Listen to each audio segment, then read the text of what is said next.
20.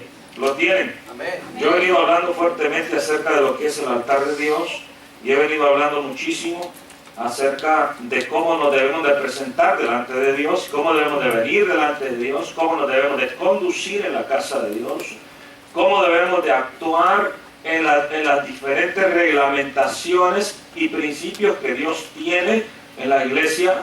Y les di un ejemplo poderoso el domingo pasado acerca de cómo nos debemos de comportar en la cena del Señor, porque la cena del Señor a veces es un relajo, como decíamos. Cómo nos debemos de comportar cuando estamos orando al Señor, cuando estamos cantándole al Señor. Yo les he dado especificaciones claras y normas claras cuando uno viene y al templo y ora. Nunca le dé la espalda al altar, siempre ore de frente al altar, porque allá en Ezequiel capítulo, me parece que es Ezequiel capítulo 8, la Biblia enseña que los que le daban la espalda al altar eran solamente los que adoraban al sol, los que adoraban a aquellos dioses paganos.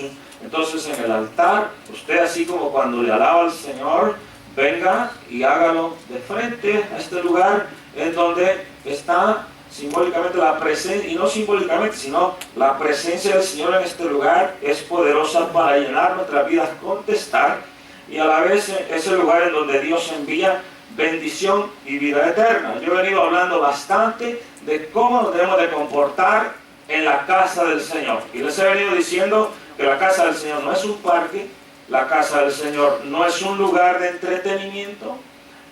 Este es el templo que Dios ha establecido para que se le venga a dar gracias por todo lo que Él nos da. El ser humano tiene que tener un punto de referencia de saber dónde Dios envía bendición. Y el punto principal de referencia es el altar. Y esto lo instituyó Dios desde el tiempo antiguo, desde Adán, desde Noé. Noé levantó altares. Abraham era un hombre que cada cosa que hacía levantaba un altar. De ahí Jacob igual. José vino después el pueblo de Israel cuando sacó Dios al pueblo de Israel de Egipto y lo sacó y lo llevó y le dio ordenanzas. Ahí en el capítulo 20 viene Dios y le da ordenanzas claras al pueblo de Israel. Ahí aparecen los 10 mandamientos, le da la ley, le enseña principios fundamentales, principios morales fundamentales que deben de seguir para cómo se deben de comportar allá afuera. Note, qué tremendo esto, cómo se deben de comportar, cómo se deben de conducir allá afuera con los demás, entre los que no quieren nada con Dios, cómo nos debemos de conducir. Ahí le da una serie de reglamentos. En el capítulo 20 le dice, habló estas palabras Dios diciendo: yo soy Jehová tu Dios, que te saqué de la tierra de Egipto a causa de casa de servidumbre. No tendrás dioses ajenos delante de mí. Empieza a darle un sinfín de reglamentos, y lo que comúnmente se conoce en las religiones, le dio los 10 mandamientos. Viene Dios, le establece todo esto del pueblo. Más sin embargo, Dios, al hablarle de esta manera, el pueblo se espantó. Si usted va al verso 18, después de que le dice: no adulterarás, no cometerás, no matarás, no hurtarás, no hablarás contra tu prójimo. O sea, todas son normas y principios fundamentales que se deben de aplicar dentro y fuera de la iglesia. Pero más adelante, del verso 18 en adelante, ya empieza a dar a reglamentos más íntimos de cómo te debes de comportar en la casa del Señor. Note que estoy hablando de algo del Antiguo Testamento. Y voy a empezar a introducir con respecto a esto de cómo Dios obraba en el Antiguo Testamento con respecto a lo que era el altar y cómo se deberían de conducir en la iglesia, en el templo. Y después lo vamos a trasladar al Nuevo Testamento. ¿Me van siguiendo hasta ahí? Lo vamos a trasladar al Nuevo Testamento, donde ya Dios trae también una reglamentación, pero que es más cercana porque ahora ya es en Cristo Jesús. Ya es una relación íntima con nosotros de amistad. Y no solamente de un aspecto simbólico, ni de un aspecto ceremonial, como se llevaba a cabo en el Antiguo Testamento, que era todo ceremonial y había un sinfín de ritos, un sinfín de ofrendas, de sacrificios y de todo eso, ¿verdad? Lo vamos a ir trasladando poco a poco, a manera que usted vaya entendiendo que el plan de Dios es tan poderoso desde un principio, pero que se viene a cumplir en estos tiempos en todo lo que es Cristo Jesús. Amén, Pablo. Vaya siguiendo.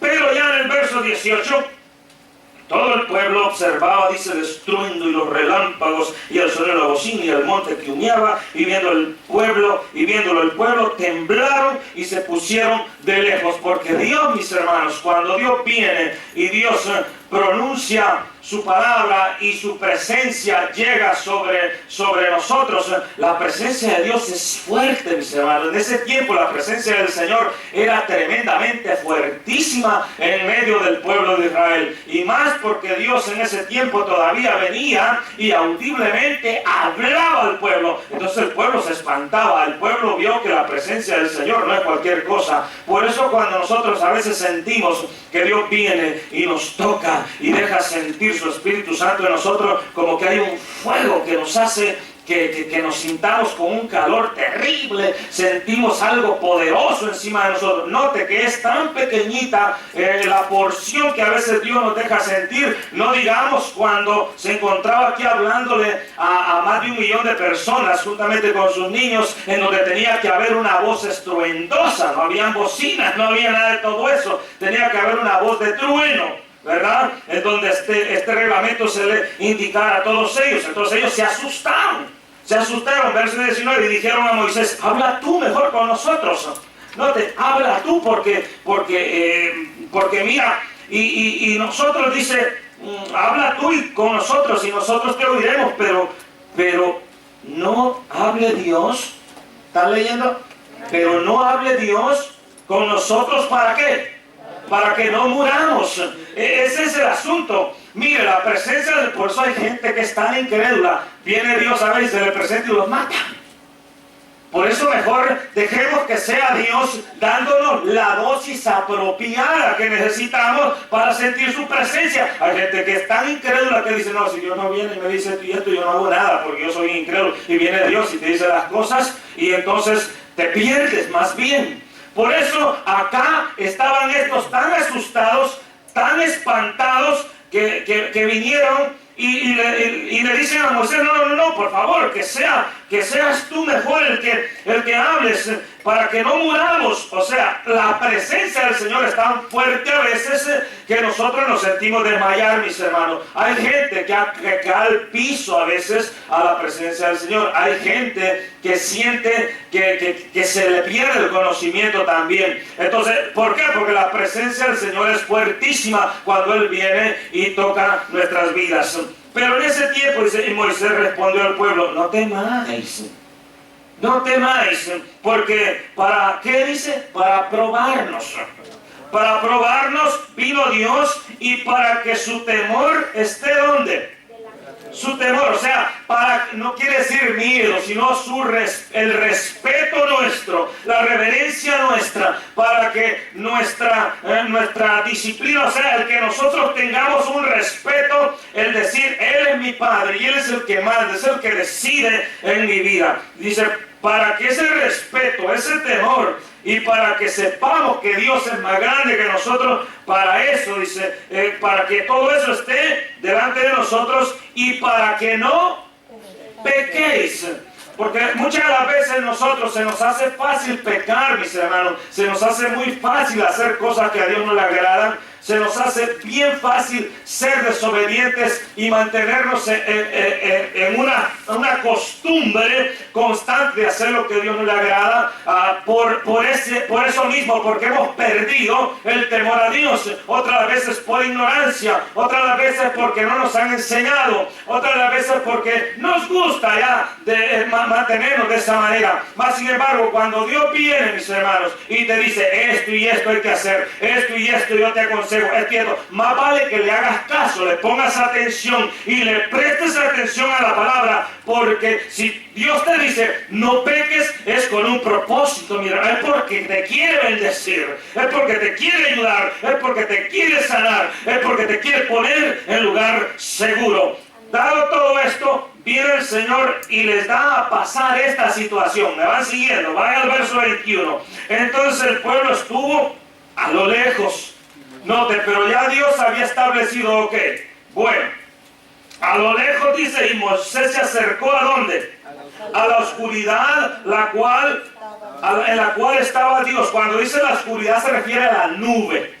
No vayan a malentender de que Dios, allá en el capítulo 6 me parece de Segunda de Crónicas, cuando Salomón oraba y oraba por el templo, dice, Señor, tú que habitas en la oscuridad, no sé la Nueva Versión Viviente como dice ahí, la Nueva Versión Viviente dice, en la nube donde Dios habitaba.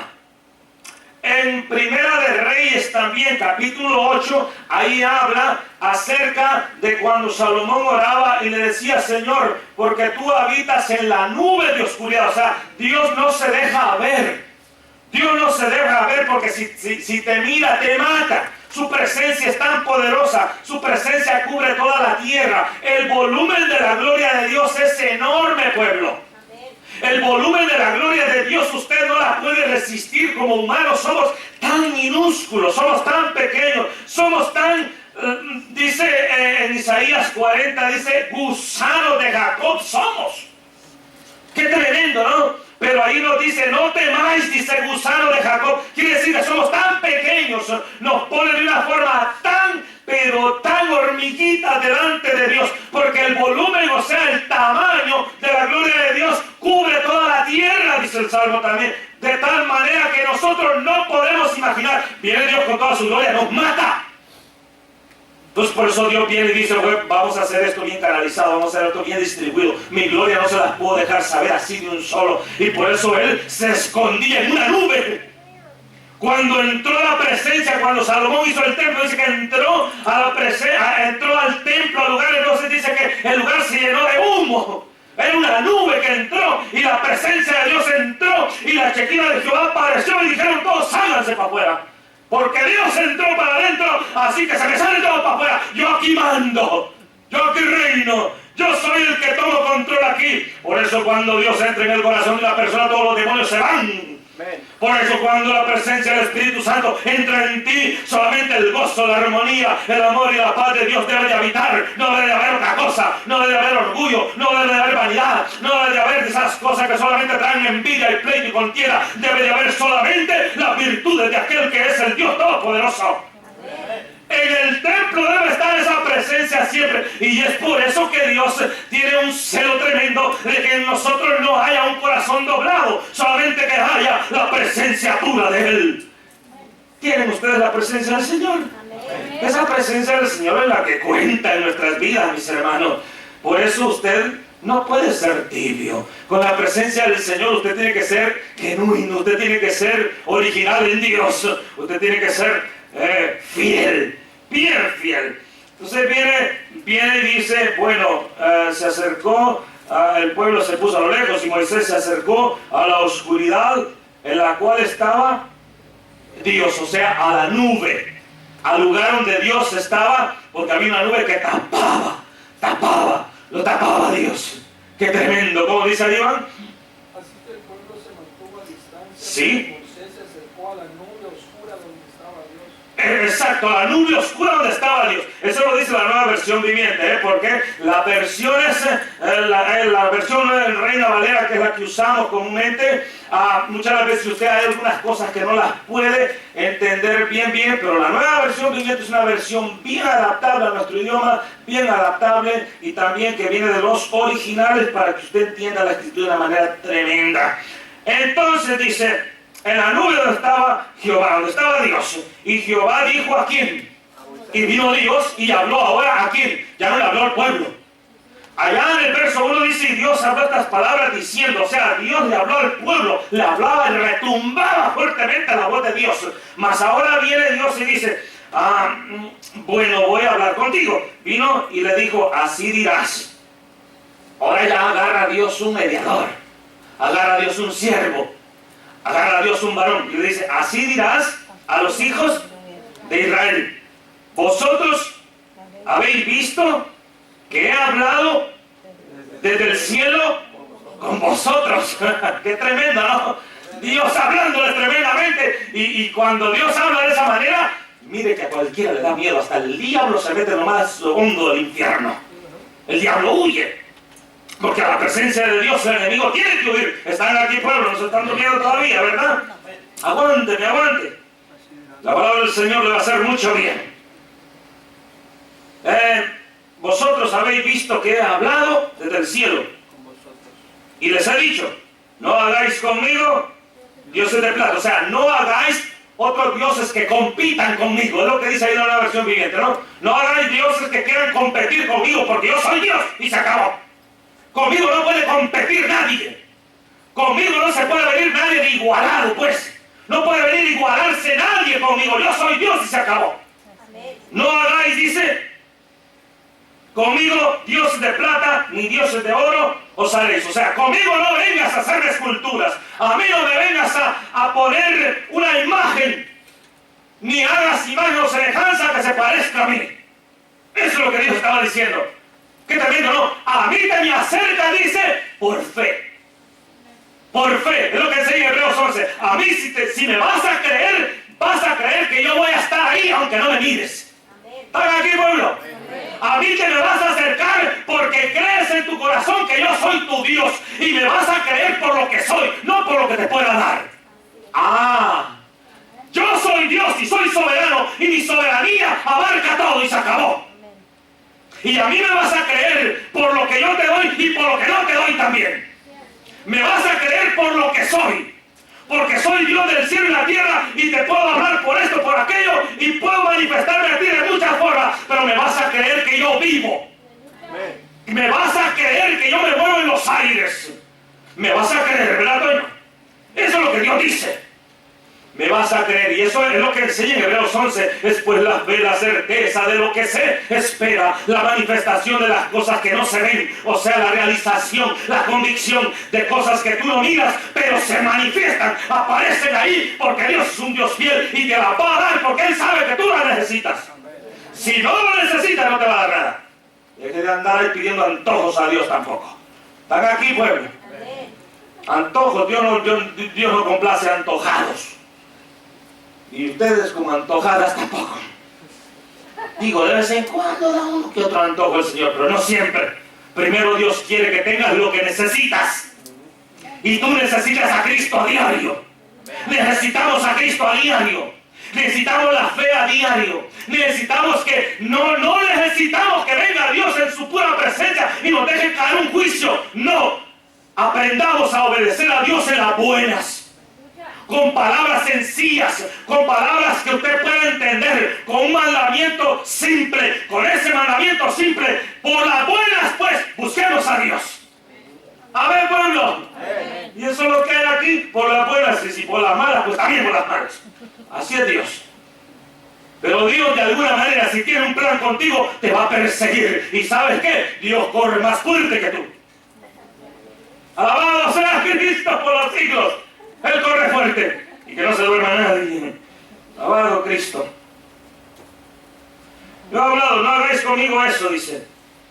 ¿Qué les dice? Ahora dice, bueno, ya que ustedes se espantaron al haberles yo hablado, al haberles yo dicho con mi voz, ya que ustedes se espantaron, bueno, voy a usar a Moisés, pero también me van a hacer, ¿qué dice el verso 24? Un altar. Vamos pues, dice. Ya que ustedes se espantaron, yo necesito que ustedes tengan un lugar en donde me adoren. Yo necesito que ustedes pongan un punto de referencia en donde yo ahí me manifieste a ustedes y ahí los bendiga. Es lo que dice acá. Miren qué tremendo. Vaya leyendo y lea despacio. Y no, que no lo deje, o sea, no se desespere con la escritura. Altar de tierra harás ¿para quién? Para mí, dice, para mí, yo necesito que tú me adores. ¿Altar de qué? De tierra. De tierra. O sea, de algo que sea original. Dios no quiere que metamos las manos en querer nosotros hacer a nuestra manera las cosas. Tiene que ser algo lo más simple posible. ¿Van siguiendo? Sí. ¿Quieren más? Ok. No quisieron que yo les hablara así de frente. Dice, bueno, altar de tierra. De tierra. De lo más vil de la tierra. De lo más original. De eso quiero que me hagan un altar. Y luego dice, para mí, y sacrificarás sobre él tus holocaustos. O sea, sobre él venderás y te presentarás y traerás en este tiempo tu corazón. Y traerás sacrificio vivo, como enseña Romanos 12. Agradable a Dios, que es tu culto racional, de razón. Lo que tú entiendes que hay que darle a Dios, eso tráele. ¿Están aquí, pueblo? Vendrá, dice, y sacrificará sobre él tus holocaustos y tus ofrendas de paz. O sea, aquí venderás y le dirás a Dios, perdóname. Ofrenda de paz quiere decir que te pongas con Dios de acuerdo, porque cuando nosotros estamos en pecado, estamos peleados con Él. Pero cuando venimos delante de Él y le decimos, perdóname, Señor, se levanta una bandera de la paz con Dios. Ese es un sacrificio, una ofrenda de paz, en donde le decimos al Señor, Señor, ya, no me consumas, no me destruyas. Yo quiero las paces contigo, quiero ser tu amigo y que tú seas mi amigo. Yo no quiero estar en pleito con Dios. ¿Cuántos quieren estar en pleito con Dios? Nadie. A Dios hay que tenerlo de amigo. Y si tú te constituyes amigo de Dios, te constituyes enemigo del mundo también. ¿Están aquí, pueblo? Cuando somos amigos de Dios, allá afuera, muchos que no quieren nada con Dios, se van a poner en contra tuya. Y más el enemigo se va a levantar contra ti también. Aquí dice, vendrás, sacrificarás, traerás tus holocaustos, tus ofrendas de paz, tus ovejas y tus vacas, en este caso, trae tus chiquillos, que aquí le den honra al Señor. ¿Verdad? Trae todo lo que Dios te haya dado, las provisiones que Dios te haya dado. Ven y tráela delante del Señor y dile, bendice todo esto que me has dado, toda esta provisión que tengo, te doy gracias. Ponle las manos sobre tus hijos, ponle las manos sobre tus autos, si te ha dado autos, tus propiedades, sobre tu casa, sobre lo que Dios te haya dado, Señor. Dile, aquí lo traigo, que seas tú bendiciendo mi vida, mi hogar, mi familia y todo lo que tengo. ¿Están aquí? Dice, sacrificarás todo esto en todo lugar donde yo hiciere que esté la memoria de mi nombre. O sea, dice, vas a levantar un altar de tierra, pero eso no quiere decir que lo vas a hacer a tu manera. Va a ser en el lugar que yo diga. Va a ser en el lugar que yo escogiere. El pueblo de Israel no podía venir y sacrificar en cualquier parte. Era en el lugar que Dios había establecido. Cuando subieron del pueblo de Israel allá a la tierra prometida, le dijo, en Silo. Allá en Silo me vas a llevar holocaustos. Allá en Silo me vas a hacer esto. Después Dios transportó el lugar de adoración a Jerusalén.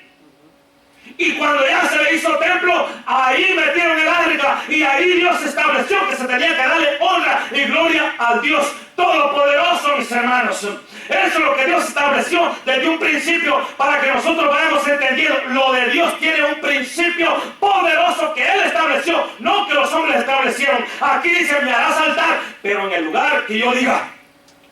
Y es una pena cuando mucha gente se levanta, que no están preparados, no están listos, y ahí se levantan y ahí se van como ovejas al matadero y dicen, Dios me llamó, Dios no los ha llamado, y ahí andan levantando iglesias que nunca prosperan. Ahí andan levantando altares por todos lados. Ahí andan levantando lugares en donde quieren que vayan otros a adorar, pero Dios ahí no ha dicho que se levante un altar. ¿Están aquí, pueblo? Que el lugar en donde tú vayas a adorar sea el lugar que Dios ha aprobado. Que el lugar donde tú vayas a adorar sea el lugar donde Dios quiere que vayas y le presentes tus ofrendas. Se da cuenta que es bien tremendo esto de traerle aquí al Señor nuestras ofrendas, nuestros holocaustos, nuestros sacrificios. En aquel tiempo, como les digo, era un asunto ceremonial donde se traían las vacas en vivo, se traían los chivitos en vivo, se traían las ovejas, se traían las tórtolas, se traían los palominos, se traía todo aquello, se traía la ofrenda, se traía hasta flor de harina, se traían ofrendas de un sinfín de vegetales, animales y de todo eso se traía. Ahora Dios ha hecho algo diferente, mis hermanos. La ofrenda que se presentó es Cristo. Y ahora Él estableció un altar en tu corazón. Y ese altar en tu corazón ahora viene y el Señor lo representa aquí cuando nos reunimos todos y le damos la gloria a Él por lo que ha hecho en nuestras vidas. Bendito sea su nombre. Yo me gozo, mis hermanos, de ver cómo representa lo del Antiguo Testamento todo lo que tenemos hoy. Todo lo representa en Cristo. Usted puede leer el capítulo 9 del libro de Hebreos y el capítulo 10, donde enseña que Cristo vino a hacer un sacrificio una vez y por siempre, dice, por la sangre que Él derramó en la cruz del Calvario. Que no tenemos necesidad de estar haciendo sacrificios como en aquel tiempo, ni ceremonias como en aquel tiempo, pero ahora sí necesitamos venir, dice, con un corazón contrito y humillado, un espíritu quebrantado delante de Él, y eso Él no lo va a despreciar. Bendito sea su nombre para siempre, porque el Señor Jesús vino una vez y para siempre y levantó un altar en el Gólgota, en la cruz. Jesús, usted lo puede ver a veces en película, lo que sea, pero en la Escritura ahí lo dice. Él vino y se levantó en la cruz y fue levantado como aquella serpiente que fue levantada en el desierto. Así Cristo fue levantado también para que tú tuvieses vida eterna. Vive su nombre para siempre. Por los siglos vive su nombre. Y fue inmolado, fue crucificado, fue puesto en aquella cruz y se levantó aquel altar una vez y para siempre. Y Jesús, cuando estaba en la cruz, era un monstruo. Jesús en la cruz fue golpeado, fue molido. ¿Sabes por qué? Porque las personas cuando viven en pecado son unos monstruos. Jesús no cometió pecado. Jesús no cometió errores. Jesús no, pero el pecado nuestro cayó sobre Él. Aleluya, qué tremendo es eso. El pecado nuestro cayó sobre Él. Los latigazos cayeron sobre Él. Las garras de aquellos garfios, de aquellos látigos cayeron sobre Él. Jesús en la cruz era un monstruo, estaba desnudo. Pasó la vergüenza que nosotros debemos de haber pasado. No le da gloria al que vive. Y llevó y levantó ese altar y dijo, por esto yo sé que he de justificar a aquellos que crean en mí, porque no se quedó ahí en la cruz. Fue al tercer día, resucitó, dice su palabra. Y todo el que cree en mí, aunque esté muerto, vivirá porque yo he resucitado. Bendito sea su nombre para siempre. Y así como yo he resucitado, ustedes también van a ser resucitados y van a ser transformados. Y así como yo he sido levantado al Padre, ustedes también tendrán un lugar conmigo, dice. Esa es la promesa de San Juan 14. Oh, bendito sea su nombre por los siglos. Pero todo trae un reflejo, todo trae un principio. Allá dice en el libro de Hebreos, esto del Antiguo Testamento es una sombra de lo que había de venir. Es una sombra de lo que había de acontecer en estos tiempos con nosotros. Es una sombra de toda la gracia que Cristo derramó sobre nuestras vidas. Bendito sea su nombre por los siglos. Reciba, reciba, reciba. No bloquee su corazón, reciba, llénese. Esto es poderoso para que usted se mantenga siempre vencedor. Vive su nombre para siempre. En el lugar donde yo, aquí no se trata de hacer iglesitas por aquí y por allá. Aquí no se trata de venir y decir, no, que yo aquí en la casa oro, que aquí canto, que canto. No, se trata donde Dios dijo. Se trata donde Dios estableció. Se trata donde Dios te llamó. Se trata donde Dios... Ya no, mira, porque si te quedas en casa, Dios te va a hablar como les habló aquí a estos y te vas a espantar. Te vas a espantar. Mejor ven aquí donde Dios envía bendición y vida eterna por las buenas. Por las buenas. Aquí nadie te quiere tener a la fuerza tampoco. Aquí quiere Dios que vengas por tu buena voluntad. Y aquí nadie te va a molestar, solamente se te va a enseñar. ¡Aleluya! Aquí solamente se te va a percibir en más el beneficio que vas a obtener que andando allá afuera. ¡Ay, Señor! Abre el corazón de nuestras vidas, Señor. En estos tiempos la iglesia se está perdiendo de una forma terrible. Esto harás para mí, dice, en todo lugar donde yo hiciere que esté la memoria de mi nombre. Y note qué tremenda la promesa sobre lo que les he venido enseñando. Dice, en donde esté la memoria de mi nombre, vendré a ti. Y luego, ¿qué dice? Y te bendeciré. Ah, ¿verdad que ese es al final de todo, eso es lo que queremos?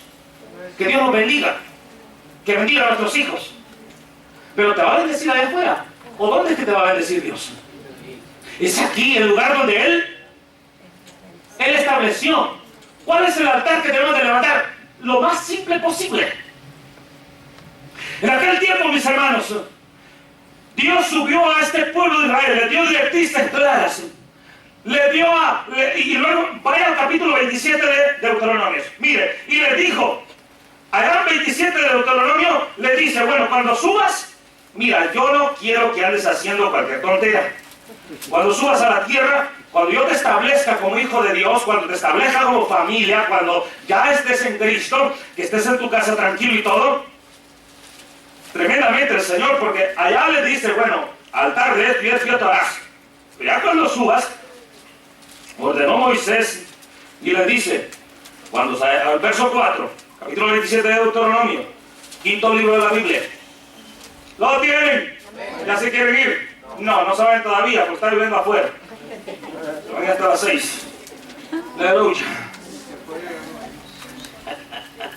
Poder en Jesús. Lo tienen, 27:4.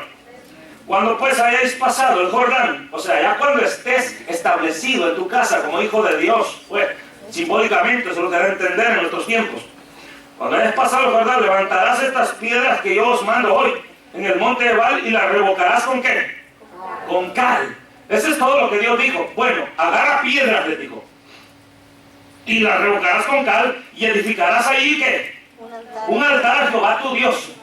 Allá le había dicho de tierra porque andaban en el desierto. Ahora les dice agarra piedras. Pero note qué clase de piedras. Las revocarás, o sea que no sé si les echaban un forro, ¿cómo le llaman? Un revestimiento de cal, y harás un altar a Jehová. ¿Altar de qué? De piedras.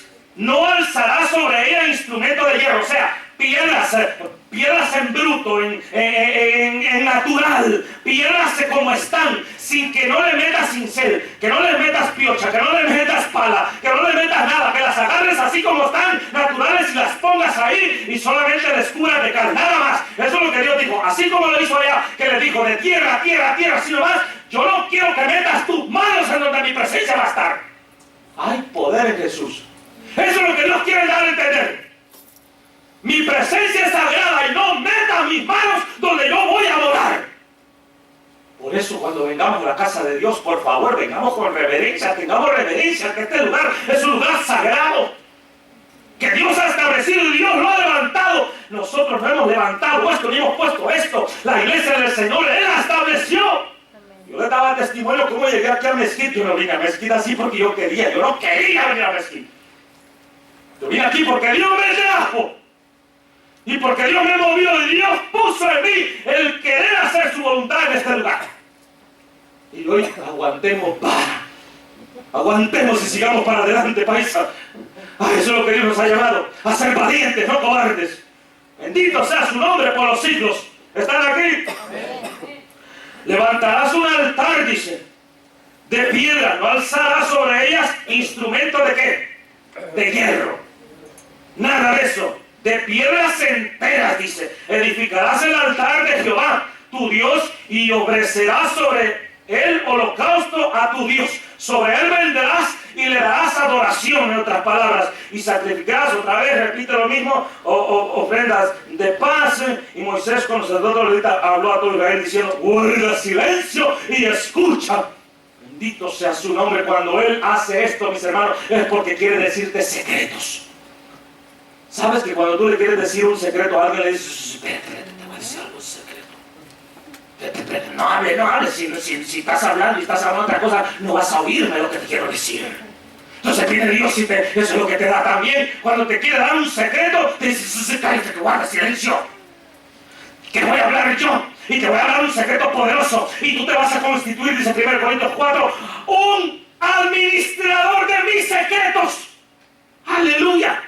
José nos lo enseñaba hace rato, 1 Corintios 4. Ahí dice que nosotros somos constituidos como hijos de Dios, administradores de los secretos de Dios. ¡Aleluya! Por los siglos vive nuestro Dios. Él no se equivoca. ¿Por qué? ¿Dónde te va a decir cosas en secreto? Aquí.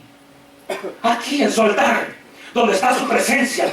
Donde tú no has metido mano. La mano las ha metido a Él. Él es el que ha establecido todo. Él es el que ha llevado. Es por eso que una iglesia que la levante el Señor no hay quien la derribe. Amén, así es. Es por eso que un ministerio que Dios lo ha levantado, no hay quien venga, por más que la gente se oponga, por más que el diablo se oponga, solamente lo va a poder quitar Dios mismo. Si Dios te puso ahí, Él mismo te va a bajar, pero nadie más te va a bajar. Si Dios te metió en el altar, Él se va a encargar de perfeccionarte. Dios no es un juego. Dios quiere que seamos maduros y crecidos en entender esta gracia de Él. Cuando digo gracia, este favor, esta misericordia de Él, bendito sea Dios por los siglos, pueblo. Esto harás. Dios subió al pueblo, Dios le dio rey. ¿Saben que el primer rey que Dios le dio al pueblo fue a quién? A Saúl. Saúl no quiso hacer la voluntad de Dios y luego vino, pues agarré a David, lo agarré de entre las paridas, dice, lo saqué de allá de la manada, de allá donde andaba arreando chivas, de allá saqué a David, lo agarré a David mi siervo y lo ungí con mi santa unción. Ahí lo dice el Salmo 89, lo ungí con mi santa unción. El enemigo, dice el devorador, no lo sorprenderá porque yo voy a estar con él y mi unción que va a estar con él no va a permitir que el enemigo lo sorprenda. ¡Aleluya! Qué tremendo, ¿no? Cuando Dios te agarra detrás de allá donde andabas perdido, allá donde andabas haciendo otras cosas, allá donde andabas ocupado demasiado en tus cosas, pero Dios vino y dijo, yo te necesito que hagas un trabajo, y te agarra y te unge. Salmo 89, léelo en casa, ahí está tremendamente. Agarré a David mi siervo, dice, lo ungí con mi santa unción. Oh, dice, y lo puse como príncipe de mi pueblo. Vive su nombre por los siglos. Hizo David todo aquello y vino David, preparó casa para el Señor. Dios no permitió que David la construyera, pero vino y lo usó a quien, a su hijo, a Salomón. Qué importante es cuando sus hijos sirven al Señor y Dios les deja un legado. Tremenda la historia de David con Salomón, ¿no? Viene después Salomón y levanta templo. Ay, Dios mío, pero cuando se termina Salomón, aparece la desgracia en Israel y aparece que el altar que Dios había establecido desde allá se desordena. ¿Están aquí, pueblo? ¿Me van siguiendo? Amén. Cuando hace Dios todo aquello, pero las generaciones van y van y van, y es por eso que es tan vital enseñar a nuestros hijos.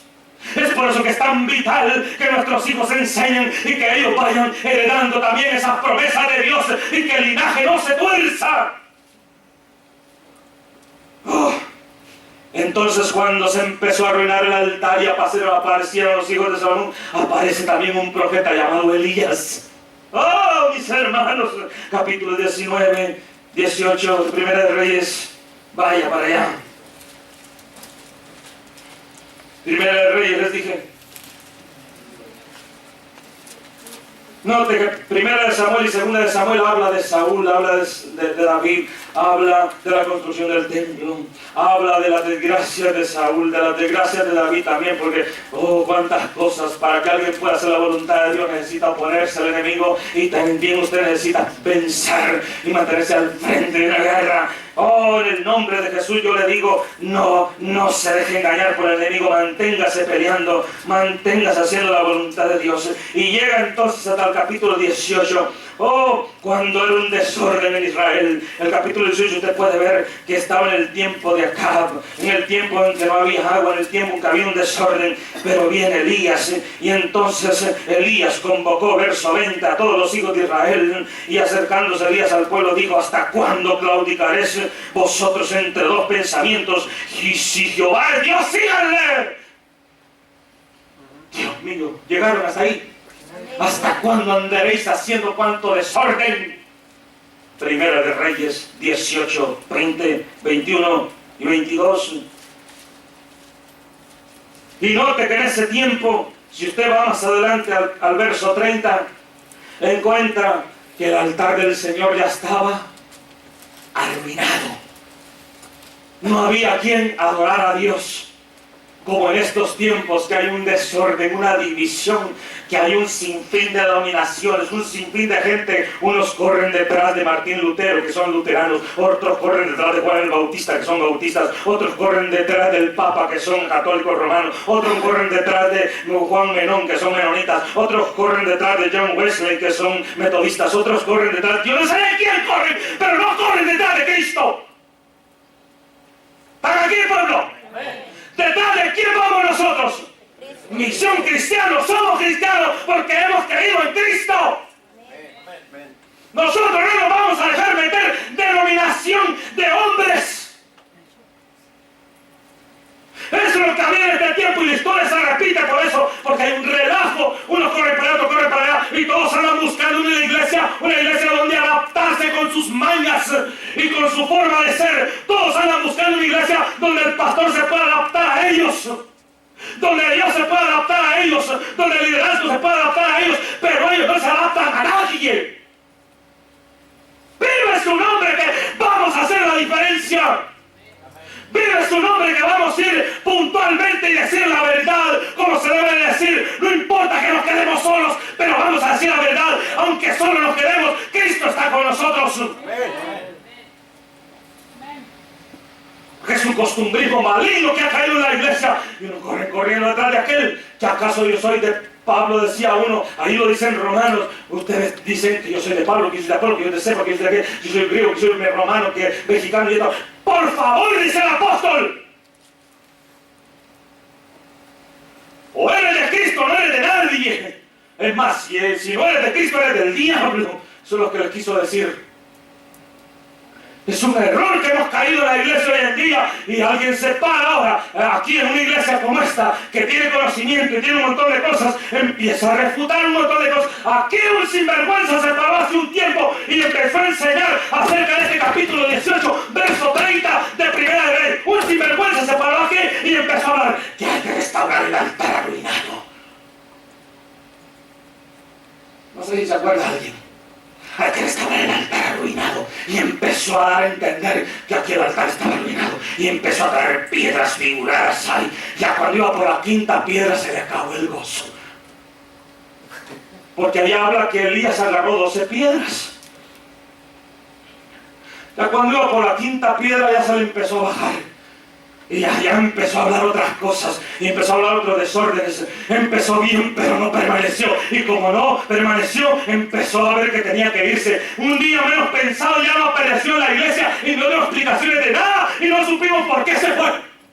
Y dejó tirado el ministerio que según tenía. No, y se paraba aquí. Y yo recuerdo que decía sí, y decía un montón de dengues y memes así aquí arriba. Pero yo les aseguro a mis hermanos que cuando alguien no habla la verdad de Dios, Dios mismo lo baja.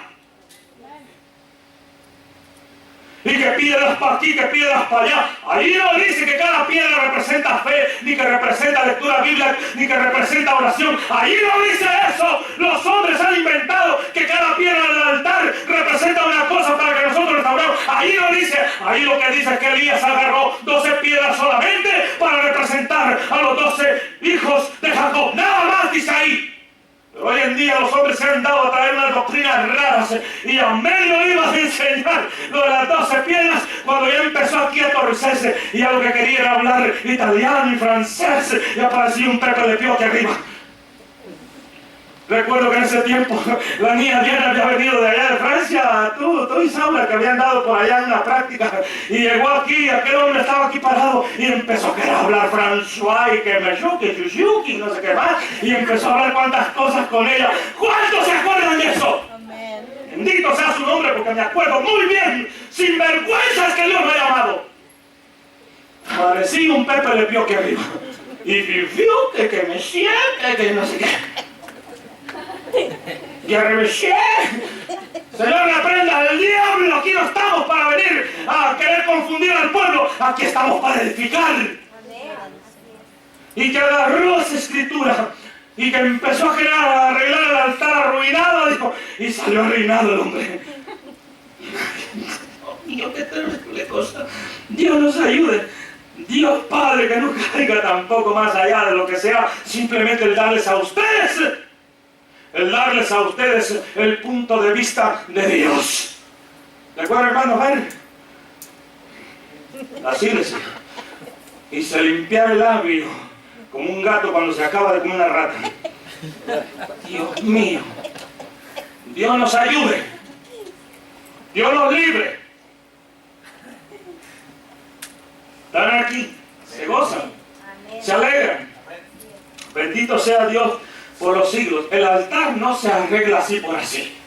El altar necesita poder y autoridad y perseverancia. Necesita estabilidad. Necesita lo que Rosendo hablaba aquí, compromiso. Dar tiempo en la obra. Dedicarse a entender el plan de Dios. Y si el plan de Dios te dice que tienes que hacer esto, tienes que permanecer. No debes de correr para ir para acá, corriendo tras las corrientes de este mundo, que hoy en día solamente mucha gente lo que quiere es ajustarse a sus conveniencias. Y por ahí no va a ningún sitio. Por eso viene Dios y habla fuertemente. El altar estaba hecho pedazos. Vino Elías, lo reconstruyó. Pero después igual, usted puede leer esa historia ahí. Vino Elías, lo reconstruyó. Después el altar se volvió a hacer pedazos, porque ese es el riesgo que hay en el mundo. En el mundo el altar de Dios siempre ha sido pisoteado por las edades. Usted puede ver a través de la escritura, el altar de Dios ha sido pisoteado. Después el pueblo de Israel vino y fue llevado cautivo. Vino Esdras después y dijo, hay que arreglar el altar otra vez porque volvieron a tirar al piso. Capítulo 3 de Esdras. Vaya con la escritura, yo lo voy llevando como una cronología escritural en donde usted vaya viendo sobre esto del altar. Todavía están aquí. Más adelante, después de Segunda de Crónicas, después del libro de Segunda de Crónicas, está Esdras. Y llega Esdras capítulo 3. Esdras fue el que se mandó desde allá cuando andaban en el cautiverio y se le dijo, ve y reconstruye el templo, reconstruye el altar, porque esto otra vez lo echaron al piso, otra vez lo derribaron, otra vez lo echaron a perder. Vino Esdras y empezó otra vez. Cuando llegó el mes séptimo, estando los hijos de Israel ya establecidos en la ciudad, se juntó el pueblo como un solo hombre en Jerusalén. Note que cuando las cosas se ponen bien difíciles, ahí sí la gente se une.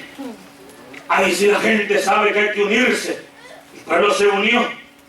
Verso 1, capítulo 3 de Esdras. Entonces se levantaron Jesúa, hijo de Jodasag, y sus hermanos sacerdotes, y Zorobabel, hijo de Salatiel, y sus hermanos. ¿Y qué hicieron? Y edificaron el altar. Cuando dice edificaron, quiere decir que el altar estaba destruido, que se había echado a perder todo. Y edificaron el altar del Dios de Israel para ofrecer sobre él holocaustos. Otra vez, como Dios lo había establecido allá en Éxodo 20, en Deuteronomio 27, y como lo había hecho Elías y todos los demás reyes que habían nacido, como lo había hecho Salomón, el altar y todo eso. Vino Dios y le dijo a ve y edifica el altar de Dios para ofrecer sobre él holocaustos, como está escrito en la ley de Moisés, varón de Dios. Como está, dice escrito. O sea, hay que volverlo a reedificar. Note qué tremendo es todo esto. Cuando las cosas son humanas, cuando las cosas son, Dios mío, son hechas por nosotros, las cosas no permanecen, mis hermanos. Y aparece Ezequiel 22:30, donde dice, he luchado con estos para allá y para acá, he venido con estos, he venido tratando de darles a entender un mensaje y nunca me ha comprendido.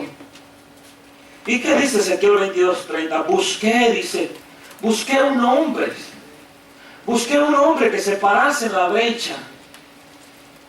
Dios mío, busqué uno por lo menos, dice. Busqué uno que hiciese altar, que hiciese vallado, que se parase en la brecha, o sea, que se determinase, que se comprometiera, que tuviera pantalones y que se parase delante de quién.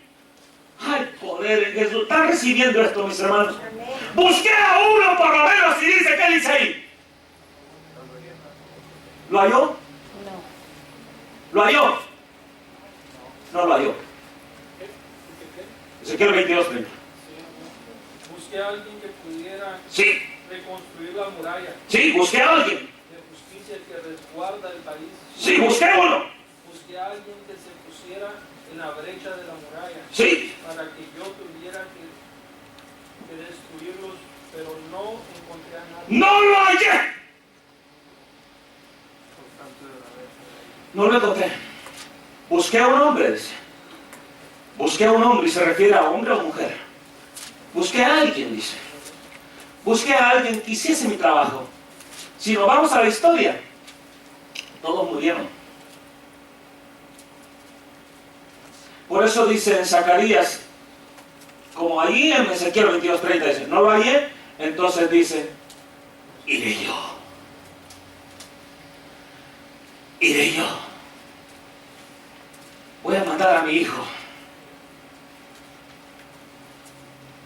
Voy a ir yo mismo y yo restauraré. Yo curaré. Y lea el libro de Zacarías.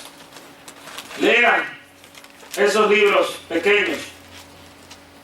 Más el de Zacarías. Ahí dice, yo iré y sanaré. Porque nadie ha podido hacer mi trabajo. Y entonces vino y levantó a Cristo. Y levantó a Cristo, y Cristo vino a establecer lo que es algo nuevo, mis hermanos. Cristo es el altar. Ya no necesitamos piedra de río, necesitamos piedra de revestidas de cal. No necesitamos 12 piedras como agarró allá Elías. Necesitamos la piedra viva solamente que dice en 1 Pedro 2. Necesitamos pararnos en esa piedra que fue desechada por muchos y hasta hoy ha sido desechada por mucha gente. Necesitamos esa piedra viva. Vaya 1 Pedro 2. Y no voy a ir más. Solamente le quiero dar este consejo cabal de lo que dice en 1 Pedro 2. Porque usted ya es un cristiano, ¿verdad? Usted es un cristiano valiente, no un cristiano católico. Usted es un cristiano evangélico, conocedor del evangelio que Dios le ha revelado. ¿Dónde les dije? Mi alma te alaba, Señor, porque puedo transmitir estas verdades a tu pueblo.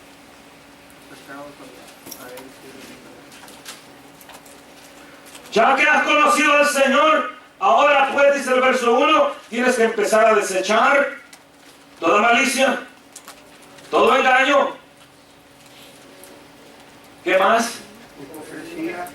La hipocresía, la envidia y todas las detracciones. ¿Qué son detracciones?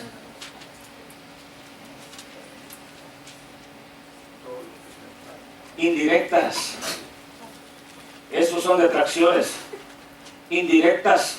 Gente que le gusta echar indirectas a otros. Gente que le gusta andar hablando por la espalda y que aquel oiga y que lo dice entre los dientes como para que diga que por ella lo estoy diciendo. Eso es detracción. O sea, hablar por detrás, pero a manera de que oiga el susodicho. Detracción es hablar indirectas. ¿Están aquí, pueblo? Amén. Aleluya. Vaya, que nosotros ya no tenemos nada de todo eso, ¿verdad? Nada, ya pasamos por esa etapa. Ya quedó atrás la envidia, el odio, la malicia, la hipocresía, el engaño y todas esas indirectas. ¿Para qué? No tenemos necesidad de eso, son frutos de la carne. O andamos medio mezclados ahí entre sí, ¿no? Y tu traje de pronto te lo chorreas con frijoles charros. No, que tu traje esté blanco. Vamos, pueblo, atendamos a la palabra del Señor. Le estoy dando como una ilustración, pero la verdad es una verdad bien dicha. ¿Estamos en Cristo o no estamos? Y si ustedes no han recibido a Cristo, o lo que están de visitando, o lo que... Mire, hoy es el día de salvación. Hoy es el día de empezar. Hoy es el día de empezar a hacer las cosas bien. Hoy es el día de empezar a decir, yo no tengo necesidad de estarme enfermando por estas desgracias. La hipocresía enferma. Jesús era un monstruo en la cruz del Calvario por el pecado nuestro. Porque el pecado enferma. El pecado mata. La hipocresía mata. La envidia mata. La malicia mata. Todo lo que es el engaño, todo eso mata, mis hermanos, y mata, y las familias se matan por envidia. Las familias se matan por codicia, las familias se matan hoy en día por herencias. Hay odios, hay familias enteras que se han matado. Yo ahí me he contado una historia de la familia Fierro de Matamoros, que se mataron todos por envidia de sus tierras. Y en mi tierra no quedan atrás, allá se machetean todos y se matan por andar pleiteando una simple mata de plátano. Por una vaca se matan. Dios mío, el odio hace todo eso. La Biblia dice, dejad todo eso. Dejando, dice, desechando, dice, sacando eso de nosotros. Eso mata la vida solamente. ¡Aleluya, pueblo! Declare hoy usted que usted es libre de eso, que usted no tiene esas cosas en su corazón, ni en su cuerpo, ni en su vida, ni en sus hijos, ni en su hogar, ni en su entorno. Usted es libre de eso. Amén, pueblo. ¿Por qué? Porque usted ha venido ya delante de Dios, el Dios que ha oído usted su voz y le ha dicho, vamos, así es como yo quiero que haga las cosas. Si ha venido delante de mí, es para que mejores, no para que te hagas más tonto o más torpe, es para que mejores. No es para que andes de mediocre, no es para que andes a media, es para que seas perfecto delante de mí. Y cuando dice perfecto, que seas maduro, crecido, entendido, sabiendo entre el bien y el mal, apartándote del mal y recibiendo la gracia de Dios que es el bien. Aleluya. Desechando pues, dice, todo esto, desead como niños recién nacidos. O sea, ya niños se refiere a que se te puede enseñar, se te puede guiar. Y dice, la leche espiritual no adulterada, o sea que la palabra, autoridad, todo lo que se te va a dar, que sea de Dios, que no sea adulterado, ¿verdad? Que no sea una leche mezclada con otras cosas, sino que sea original. Leche espiritual, ¿para qué? Para que por ella crezcas para salvación. Si es que habéis gustado de la benignidad del Señor, o sea, si es que eres salvo, ahora empieza a desear esto, dice, acercaos a Él, ¿qué? Piedra viva. Ya no hay necesidad de piedras como allá, ya no hay necesidad de ceremonias como allá, ya no hay necesidad de hacer un montón de cosas como allá en el antiguo tiempo. Ahora solamente acércate a Él como piedra viva por fe, cree que está aquí y está en tu corazón. Aleluya, qué hermoso, ¿no? Ya no hay necesidad de contar piedras, ni de andar ahí diciendo, no, que esta es la piedra, esto es la piedra, esta es la piedra, el otro, ¿qué piedra ni qué nada? Cristo es la piedra viva. ¿O qué dice aquí? Acercaos a Él, piedra viva. Allá se ponían piedras así, un montón de formas, pero ahora dice el Señor, ahora te debes de acercar a Cristo. Tenemos acá una representación del altar, tenemos acá una representación del templo, pero no quiere decir que nosotros adoramos eso. No, ahora adoramos la presencia por fe que está aquí de nuestro Dios y de su Espíritu Santo en nuestro corazón, como el altar que Él ha puesto para purificar nuestras vidas. Aleluya. Esto es tremendo. Acercaos a la piedra viva, desechada ciertamente por los hombres, sí, porque a Cristo lo desecharon, mas para Dios es escogida y preciosa. Vosotros también, dice, note qué tremendo, en Cristo ahora somos como Él. Vosotros también, como piedras vivas, ser edificados como ¿qué? Como casa espiritual y sacerdocio santo. ¿Para qué? Para ofrecer sacrificios espirituales. ¿Cómo son los sacrificios? Aceptables, dice, a Dios por medio de ¿quién? De esa piedra viva que es Cristo. Como piedra viva, peguémonos a Él, lleguémonos a Él. Él está vivo, nosotros estamos vivos. Cristo no está muerto, Él resucitó, Él está vivo. ¿Cuántos quieren a ese Cristo vivo? Dios no está muerto, está vivo. Dios no es Dios de muertos, es Dios de vivos. ¡Viva su nombre por los siglos! ¿Cuántos le alaban y le glorifican? Yo le alabo en este día por todas sus bondades. Le alabo porque ha sido bueno conmigo y he podido conocer su verdad. Y su verdad me ha hecho libre. En este día, póngase de pie y declare que Dios reina por los siglos. Declare que Él es el Rey de Reyes, Señor.